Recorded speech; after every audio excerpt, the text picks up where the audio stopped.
Khan park की तरफ ही अगर चला जाऊं तो खान साहब पे हमला, उसके बाद जिले शाह, अरशद शरीफ, ये सारे देखते हुए हमारे कहीं कारकुन ऐसे हैं जो पकड़े भी गए हैं। आपस में एक दूसरे को लड़ा दिया पुलिस और आवाम को। इस तरह से है कि हम लोग के हौसले तो कम होने वाले नहीं हैं। अगर पुलिस और आवाम को लड़ा देते हैं, पुलिस कौन सा हमसे लड़ रही है, वो तो हमारी अपने ही इदारों को हमसे लड़ाना चाह रहे हैं, तो ये कोई खुशाइंद बात तो है नहीं। और जितने इन्होंने रास्ते में रुकावटें लगाई हुई थी उनको दूर करके हम यहाँ पर टाइम से पहुँच गए। अभी हमारे लीडर जो हैं वो नहीं यहाँ पे पहुँचे, लेकिन हम उनसे पहले यहाँ मौजूद हैं। ये मुंह बोलता सबूत है आपके सामने। ये है हमारी इम्पोर्टेड हुकूमत। आटा दे रहे हैं लोग, वहाँ पे आटे के लिए तरस रहे हैं। इन्होंने ही तरसाया हुआ 40 साल हुकूमत की इन दो पार्टीज़ ने, और इन्होंने हमारे मुल्क का बेड़ा गर्क कर दिया है। तो अभी आटा दे रहे हैं, इसमें भी इनकी सब स्टडी लगी होती है, हर चीज़ लगी होती है। 30% लोगों को आटा मिल रहा है और लोग मारे जा रहे हैं। खान साहब ने पहले ही कहा था कि अपने घर में आप अपनी ग़िज़ा जो है वो इस तरह रखें। ये लोग मजाक उड़ाते थे, अब इनको पता चला है कि ये मजाक जो उड़ा रहे थे अब लोग तरस रहे हैं उन चीज़ों के लिए। अस्सलाम वालेकुम। जी वालेकुम सलाम।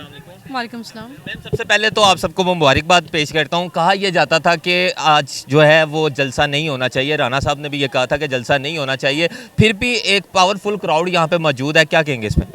देखिए, हम राना साहब के इलाके से ही आ रहे हैं, NA 108 से, और जितने इन्होंने रास्ते में रुकावटें लगाई हुई थी उनको दूर करके हम यहाँ पर टाइम से पहुँच गए। अभी हमारे लीडर जो हैं वो नहीं यहाँ पे पहुँचे, लेकिन हम उनसे पहले यहाँ मौजूद हैं। ये मुंह बोलता सबूत है आपके सामने। ये है हमारी इम्पोर्टेड हुकूमत। ये जो मर्ज़ी कर ले, आवाम के दिलों में जो खान साहब की मोहब्बत है ना, वो हमेशा कायम दायम रहेगी। हम उनकी मोहब्बत की वजह से यहाँ पर आ रहे हैं, क्योंकि उन्होंने जो हमें हकीकी आज़ादी का जो उन्होंने हमें शऊर दिया है ना, उससे हमारी आंखें खुल गई हैं और हम यहाँ मौजूद हैं। ये इम्पोर्टेड हुकूमत जो भी है ना, ये जो मर्ज़ी कर लें, हम इनसे डरने वाले नहीं हैं। हम खान साहब की हिफाजत भी करेंगे और हम जहां वो कॉल देंगे वहां पर हम पहुंचेंगे भी इंशाल्लाह। आज सिक्योरिटी थ्रेट भी बहुत थे, कहा यह जा रहा था जलसा नहीं होगा, जलसा होना भी नहीं चाहिए। आवाम इसलिए भी डरी हुई थी कि यार कहीं पर ब्लास्ट ना हो जाए या कुछ भी ना हो जाए, फिर भी पब्लिक निकली है। पब्लिक को क्या कहेंगे? देखिए जी, पब्लिक तो निकलेगी खान के लिए, और क्यों नहीं निकलेगी, हमारा सच्चा लीडर है। दूसरी बात ये कि ज़मान पार्क में भी सिक्योरिटी के डेली थ्रेट्स होते हैं, डेली ये कुछ ना कुछ ब्लास्ट की तैयारियां कर रहे होते हैं और करते भी हैं, और ये मुंह की खाते हैं इंशाल्लाह। और इधर भी इनको मुंह की खानी पड़ेगी, क्योंकि हमारा जो ग्राउंड है वो भरे आपको खचा खच नज़र आएंगे।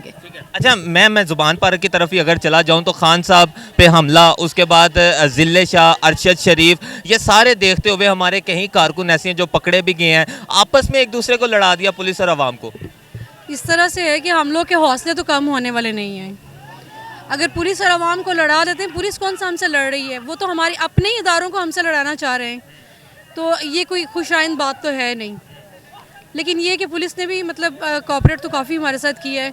हम लोग सारी जो अबूर करके आए हैं चीज़ें, वो जितनी रुकावटें भी थी फैसलाबाद से यहाँ तक इस हद तक थी कि मोटरवे पे और हर जगह पे, अगर हम खान साहब हमारे लिए इतना कुछ कर सकते हैं, गोली तक खा सकते, तो हम उनके लिए इतनी रुकावटें अबूर नहीं कर सकते? क्या हम थ्रेट में आ नहीं सकते? हमें भी अपनी फ्यूचर की फिक्र है। अच्छा, मुझे ये बताएं कि इलेक्शन जिस तरह कहा जा रहा है, राना साहब कह रहे हैं कि इलेक्शन मैं चाह रहा हूँ एक ही दफ़ा हो, जबकि ऐसा कभी नहीं हुआ। वो कह रहे हैं मैं एक ही दफ़ा चाह रहा हूँ इलेक्शन हो, मुलतवी कर दिया गया। क्या लगता है आपको कि अदारे इस दफ़ा हमारा साथ देंगे या हुकूमत की सुनी जाएगी? देखिए जी, हुकूमत ने तो पहले भी बोला कि असम्बलियाँ डिज़ोल्व कर दे जी। इन्होंने हमें मशवरे दिए। खान साहब ने कहा चलें हम ये करके देख लेते हैं। क्या देखा है, ये लोग फिर इलेक्शन से भाग गए। इनके पास बजट नहीं है जी, इनके पास ये चीज़ नहीं है, वो चीज़ नहीं है। ये तो हमेशा ये इलेक्शन क्यों करवाएंगे? हुकूमत पे आए क्यों है? इम्पोर्टेड हुकूमत इसलिए लेके हैं, जाने के लिए थोड़ो आए हैं। इन्होंने यही काम करने हैं, यही करेंगे। हम लोगों के सामने पेश नहीं हो सकेंगे, लोगों के सामने जाने में हमें शर्म महसूस हो रही है। हम किस तरह वोट मांगने जाएंगे? तो अब आटा दे के जा रहे हैं ना, अपनी हरकतें दुरुस्त करें ना। आटा देखें, क्या आटा दे रहे हैं लोग, वहाँ पे आटे के लिए तरस रहे हैं। इन्होंने ही तरसाया हुआ 40 साल हुकूमत की इन दो पार्टीज़ ने, और इन्होंने हमारे मुल्क का बेड़ा गर्क कर दिया है। तो अभी आटा दे रहे हैं, इसमें भी इनकी सब स्टडी लगी होती है, हर चीज़ लगी होती है। 30% लोगों को आटा मिल रहा है और लोग मारे जा रहे हैं। खान साहब ने पहले ही कहा था कि अपने घर में आप अपनी ग़िज़ा जो है वो इस तरह रखें। ये लोग मजाक उड़ाते थे, अब इनको पता चला है कि ये मजाक जो उड़ा रहे थे अब लोग तरस रहे हैं उन चीज़ों के लिए। लास्ट में मुझे ये बताएं, कहा यह जाता है हुकूमत जो है वो अवाम सेलेक्ट करती है, लेकिन यहाँ पे अवाम की ही नहीं सुनी जा रही बल्कि अवाम को दबाया जा रहा है। इस पर क्या कहेंगे? देखें, अगर ये दबा रहे हैं ना तो इनकलाब की तरफ हम जा रहे हैं। इंशाल्लाह इनकलाब लेकर आएंगे, और इसी से ही इनको पता चलेगा कि ये जितना दबा रहे हैं, जिस तरीके से हम लोग के वोट को कहते हैं इज़्ज़त दो, इज़्ज़त ये खुद नहीं दे रहे हैं, तो फिर यही सब होगा। इनकलाब की तरफ हमारा मुल्क जा रहा है इंशाल्लाह।